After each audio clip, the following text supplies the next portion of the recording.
Olá, estamos aqui mais uma vez para falar da palavra de Deus, dizer aquilo que a palavra de Deus tem a nos oferecer, que é maravilhoso, né? A palavra de Deus, ela é maravilhosa, e hoje a gente vai falar sobre aqueles que dormem. O que vai acontecer com aqueles que morreram em Cristo? O que vai acontecer quando Jesus voltar com essas pessoas? E o texto que a gente escolheu para tirar essa base está em 1 Tessalonicenses, o capítulo 4. Né?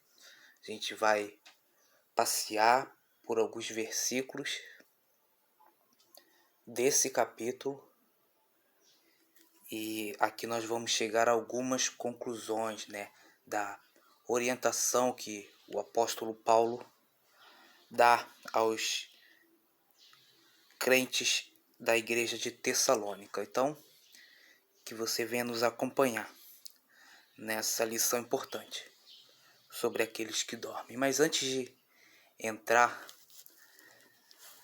nessa questão, você que está sempre acompanhando o nosso trabalho aqui, ainda não se inscreveu no nosso canal, inscreva-se no nosso canal, tá? Você que está nos acompanhando nas redes sociais, vai lá, dá um pulinho lá no nosso canal, Aleph Suíço, inscreva-se, ative o sininho, deixe o seu like nos vídeos que ali estão. Amém?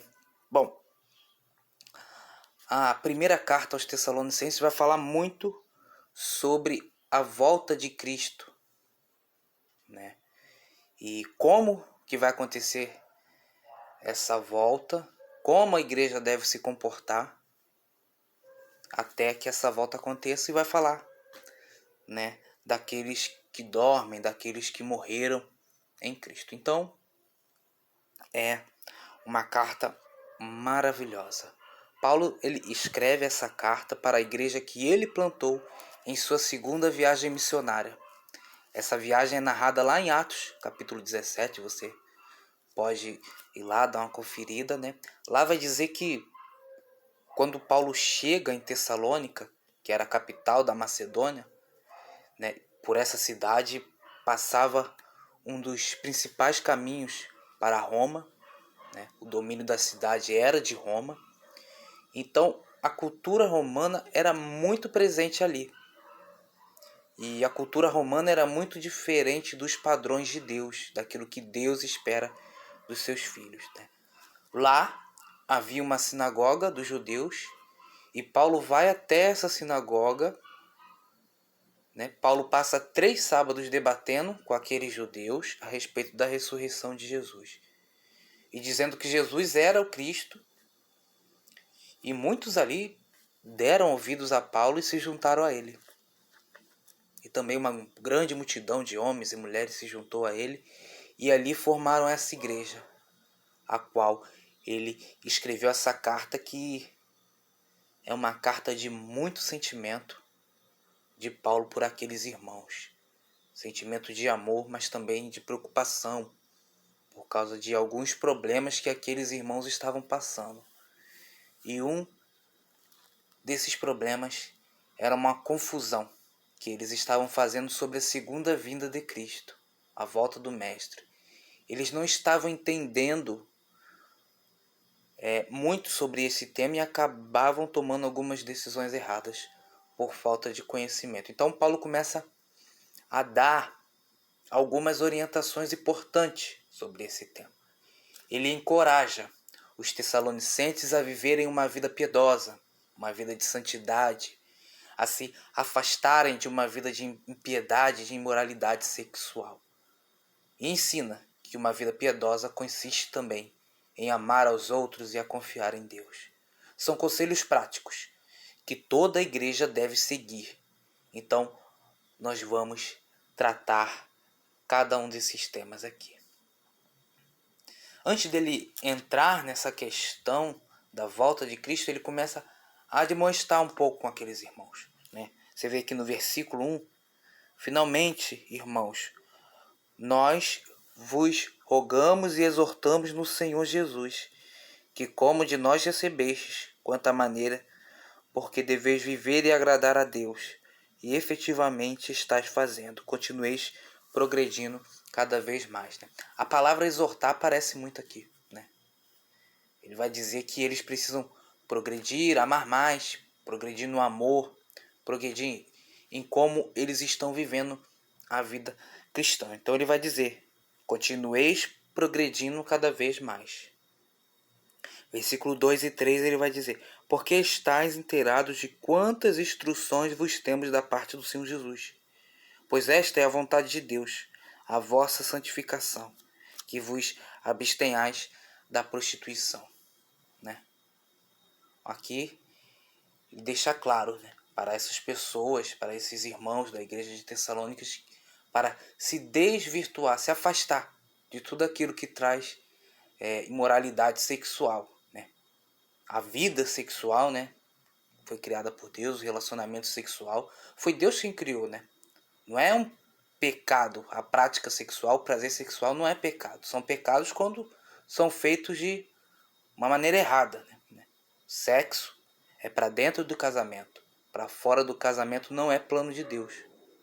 Por isso ele está dizendo aqui, não praticar a fornicação. Né? Não é plano de Deus, por exemplo, que você venha ter vários parceiros ou várias parceiras. Devemos ter apenas um parceiro. Né? E as pessoas que seguem essa orientação, elas são muito felizes no casamento. Quero dizer a você para não se preocupar, não se incomodar com os sons aqui adversos, né? Tem avião passando, tem cachorro latindo, mas não se preocupe com isso. Estou gravando aqui de casa, né? Então isso é uma coisa que a gente não pode controlar, né? Continue focado aqui naquilo que a gente tem para passar. Bom, então continuando aqui, no versículo 7, porquanto Deus não nos chamou para a impureza, e sim para a santificação. Né? Aqui, pensamentos puros, né? Viver de maneira pura. Né? É assim que devemos viver a vida cristã. Versículo 9. No tocante ao amor fraternal, não há necessidade de que eu vos escreva, porquanto vós mesmos estáis por Deus instruídos que deveis amar-vos uns aos outros. Aqui ele vai falar sobre o amor fraternal. Eles estavam indo bem nessa questão, né? Ele fala aqui, né? Não há necessidade que eu vos escrevas. Vós mesmos estáis por Deus instruídos que deveis amar uns aos outros. Né? No versículo 10, e na verdade estáis praticando isso mesmo, para com todos os irmãos em toda a Macedônia. Contudo vos rogamos, irmãos, a progredirdes cada vez mais. Então, irmãos, que vocês venham progredir, né, cada vez mais. É sempre bom crescer naquilo que é bom para nós. Né? Se uma igreja é firme no amor, que esse amor venha se firmar ainda mais. Se uma igreja é firme na pregação do evangelho, que venha se tornar mais firme ainda. Sempre bom progredir naquilo que nos faz bem. Verso 11. E a diligenciardes por viver tranquilamente, cuidar do que é vosso e trabalhar com as próprias mãos, como vos ordenamos. Aqui ele orienta coisas simples. Né? Fazer o trabalho. Tem muita gente que quer viver do trabalho dos outros. Né? Como é importante trabalhar. E trabalhar é um mandamento divino. Né? E ali estava acontecendo algo curioso. Como eles achavam que Jesus ia voltar logo, eles estavam abandonando os seus trabalhos e acabavam se tornando um peso para os outros irmãos. Então, Paulo fala aqui, olha, voltem aos seus trabalhos, voltem a buscar o seu próprio sustento. Bom, daqui em diante, Paulo vai começar a tratar da volta de Cristo e sobre aqueles que morreram, porque eles estavam preocupados porque tinha muita gente morrendo e ainda não tinha visto o Senhor. E eles esperavam que o Senhor voltasse naqueles dias. E eles não estavam entendendo o porquê de tanta demora. Então, no versículo 13 ele vai dizer: não querendo, porém, irmãos, que sejais ignorantes com respeito aos que dormem, para não vos entristecerdes como os demais que não têm esperança. Então, tem esperança, né? O que vai acontecer com aqueles que dormem? Né? Ele vai dizer, em diante, no capítulo 14: pois se cremos que Jesus morreu e ressuscitou, assim também Deus, mediante Jesus, trará em sua companhia os que dormem. Né? Ou seja, haverá um momento em que eles acordarão do sono. Ele continua, capítulo 15. Ora, ainda vos declaramos por palavra do Senhor isto: nós, os vivos, o que ficarmos até a vinda do Senhor, de modo algum precederemos os que dormem. Então eles que imaginavam que Jesus fosse voltar nos dias deles, então Jesus vem, né? Nós somos levados para o céu segundo a doutrina da volta de Jesus. E os que morreram em Cristo, como ficam? Então Paulo diz assim: nós, os vivos, nós, os salvos, de modo nenhum precederemos aqueles que dormem. Então nós vamos juntos, haverá uma ressurreição, portanto. No versículo 16 ele vai dizer: porquanto o Senhor mesmo dá da sua palavra de ordem.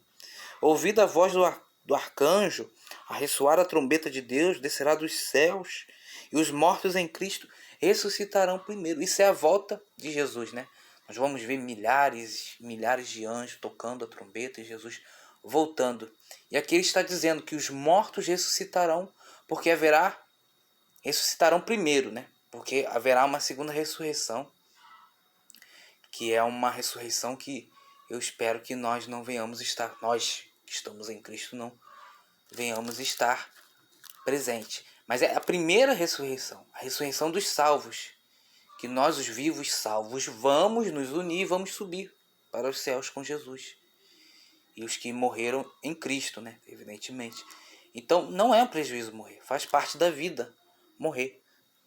E aqui para fechar, né, no versículo 17 e 18 ele vai dizer: depois nós, os vivos, os que ficarmos, seremos arrebatados juntamente com eles entre nuvens, para o encontro do Senhor nos ares. E assim teremos para sempre com o Senhor. Consolai-vos, pois, uns aos outros com essa palavra. Esse era o problema.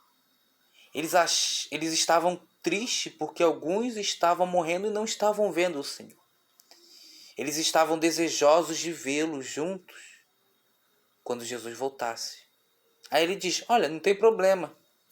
Nós vamos aguardar a ressurreição dos justos que morreram. Então, juntos subiremos. Ninguém vai preceder o outro. Fiquem tranquilos, consolem-se com essas palavras. Geralmente, usa-se muito esse texto em funerais, né?